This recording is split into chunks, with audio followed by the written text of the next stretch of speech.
एक समय आता है जब तू सब हार देता है, सपने, लोग, उम्मीदें, यहां तक कि खुद पर का भरोसा भी।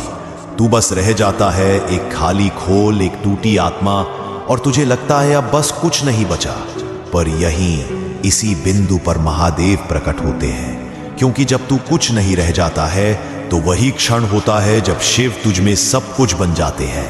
वो खालीपन जिसे तू अभिशाप समझता है, दरअसल वही द्वार है जहां शिव प्रवेश करते हैं। महादेव किसी भरे पात्र में नहीं उतरते, वो केवल उसी हृदय में बसते हैं जो पूरी तरह से रिक्त हो चुका हो। समझ ले, जो कुछ तूने खोया वो तुझे शिव के करीब लाने का साधन था। जो रिश्ते छूटे, जो सपने बिखरे, वो सब आवश्यक था ताकि तेरा ध्यान बाहर से हटकर भीतर टिक सके।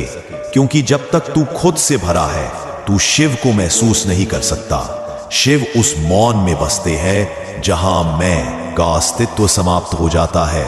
वो जब तुझे सब छीनते हैं तो तेरे भीतर वो जगह बनाते हैं जहां उनकी उपस्थिति टिक सके, और जब वो बस जाते हैं तो तू महसूस करता है अब दर्द भी मधुर है, अब अकेलापन भी शांत है, क्योंकि अब तू और शिव अलग नहीं रहे। अब जो बोलेगा वो तू नहीं, वो स्वयं बोलेगा तेरे माध्यम से। अब जो चलेगा वो तू नहीं, वो स्वयं तेरे भीतर चलेगा। यही तो सच्ची भक्ति है, जहां भक्त मिट जाता है और भगवान जन्म लेता है। तो मत डर जब सब छूट जाए, मत घबरा जब जीवन खाली हो जाए। यही वो समय है जब शिव तुझे अपना बना रहे हैं। तू अब सामान्य नहीं रहा, तू अब एक पात्र है जिसमें स्वयं महाकाल का वास होने वाला है।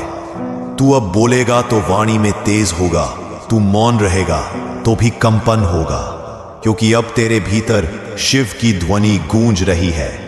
याद रख, खाली होना हार नहीं, शिव का निमंत्रण है। और जिस दिन तू यह समझ जाएगा, उस दिन तू न रोएगा, न डरेगा, क्योंकि तुझ में अब तू नहीं, केवल शिव रह जाएगा।